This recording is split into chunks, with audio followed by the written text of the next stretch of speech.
Diberondong dari dua arah, anggota KKB praktis tak berkutik. Satu di antaranya ditangkap hidup-hidup. Melansir dari poskupang.com saat ini, ruang gerak KKB Papua sepertinya makin sempit oleh banyaknya aparat keamanan yang diterjunkan ke daerah itu. Tak hanya itu, ketatnya penjagaan di setiap pintu batas merupakan salah satu kunci makin kecilnya ruang gerak kelompok separatis tersebut. Mungkin karena itu, sehingga belakangan ini KKB semakin nekat dalam melancarkan aksi-aksinya. Tak hanya menyerang warga sipil, KKB juga berani menyerang pos keamanan yang ditempati TNI Polri. Gegara sikap brutal KKB itu, TNI Polri pun siaga menghadapi pelbagai ancaman yang muncul setiap saat. Dari sebuah video yang viral di media sosial, pengawal kedaulatan NKRI itu tak saja secara fisik melakukan patroli memantau keamanan di Papua. Mereka juga kerap mendengarkan kata hati jika sedang berada di tengah hutan kala melaksanakan patroli dimaksud. Ini terungkap dari kisah seorang pimpinan TNI sebagaimana yang diunggah channel YouTube The Millennial. Disebutkan bahwa ketika ia bersama anggota sudah jauh meninggalkan pos keamanan, tiba-tiba dirinya dihinggapi perasaan tak nyaman. Entah kenapa, tapi suasana hatinya sangat tidak menentu. Entah kenapa. Dalam situasi yang demikian, ia lantas berhenti sejenak dan mencoba mengendalikan perasaan yang tak karuan itu. Namun semakin ia berusaha menghilangkan rasa itu, suara hatinya malah semakin galau. Dalam kondisi itulah ia lantas memerintahkan anggotanya untuk kembali ke pos keamanan. Selama perjalanan pulang, dirinya sama sekali tak menjelaskan kepada anggota yang lain tentang hal tersebut. Yang dilakukan adalah terus berjalan menuju pos TNI Polri meski waktu yang telah dihabiskan sudah lebih dari 2 jam lamanya. Namun ketika ia bersama anggota hendak sampai pada pos keamanan tempat mereka bernaung, ia coba mengambil teropong kemudian memantau situasi di sekitar pos tersebut. Tak dingana dari balik teropong terpantau 4 orang bersenjata laras panjang sambil mengendap-endap menuju pos tersebut.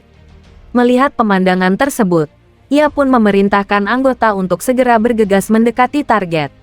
Sejurus kemudian semua anggota telah pada posisi masing-masing dan bergerak ke sisi lain yang tak disadari oleh KKB.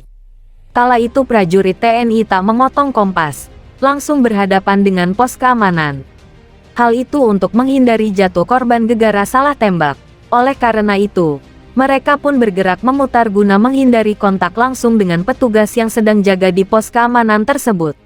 Rupanya upaya itu berhasil, dan ketika jarak antara KKB dengan TNI sudah sangat dekat, sekitar 100 meter, anggota pun langsung mengambil sikap.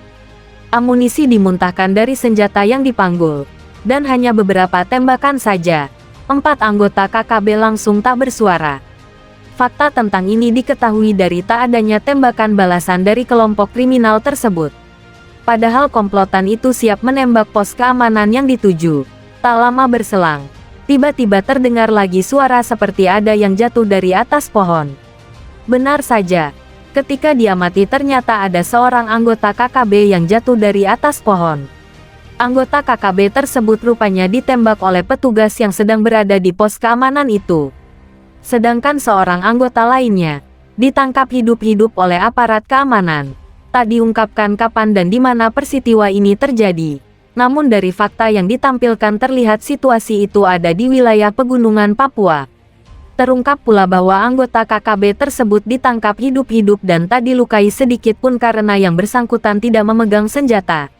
Maksud lain TNI dari menangkap yang bersangkutan adalah ingin mendapatkan informasi yang lebih lengkap tentang KKB Papua. Dari fakta tentang satu persatu anggota KKB yang berhasil dibungkam TNI Polri, maka pantas jika saat ini KKB sepertinya sedang stres menghadapi TNI Polri. Sikap stres itu tampak dari makin brutalnya KKB melakukan penyerangan ke TNI Polri maupun warga sipil lainnya. Serangan tersebut merupakan bentuk dari pelampiasan amarah atas gugurnya anggota KKB. Belum termasuk makin banyaknya anggota kelompok separatis yang menyerahkan diri dan menyatakan kembali ke NKRI. Mereka menyerahkan diri dengan latar belakang yang berbeda-beda. Satu di antaranya adalah makin sulitnya mereka mendapatkan bahan makanan. Faktor kurangnya bahan makanan yang diperoleh kelompok teroris juga menjadi salah satu sebab KKB menyerahkan diri dan bergabung dengan warga sipil lainnya.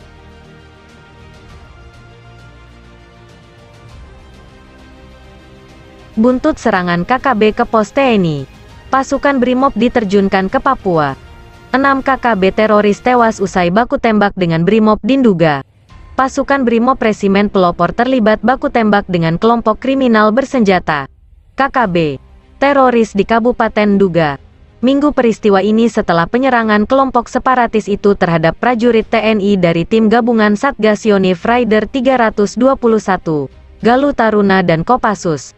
1 peleton pasukan Resimen Brimob Pelopor diterjunkan untuk membantu proses evakuasi terhadap 6 prajurit TNI yang dilaporkan meninggal dunia, dan penyelamatan terhadap sejumlah personel TNI yang dilaporkan disandera KKB. Dalam baku tembak tersebut, dilaporkan pasukan Brimob menembak mati sedikitnya 6 orang kelompok separatis teroris bersenjata. Namun ke-6 jenazah KKB teroris tersebut berhasil dibawa lari oleh anggota KKB lainnya yang selamat. Pasukan Brimob Resimen Pelopor terlibat baku tembak dengan kelompok kriminal bersenjata KKB teroris di Kabupaten Nduga. Minggu peristiwa ini setelah penyerangan kelompok separatis itu terhadap prajurit TNI dari tim gabungan Satgas Yonif Raider 321, Galuh Taruna dan Kopassus. 1 peleton pasukan Resimen Brimob Pelopor diterjunkan untuk membantu proses evakuasi terhadap 6 prajurit TNI yang dilaporkan meninggal dunia, dan penyelamatan terhadap sejumlah personel TNI yang dilaporkan disandera KKB. Dalam baku tembak tersebut, dilaporkan pasukan Brimob menembak mati sedikitnya 6 orang kelompok separatis teroris bersenjata. Namun ke-6 jenazah KKB teroris tersebut berhasil dibawa lari oleh anggota KKB lainnya yang selamat.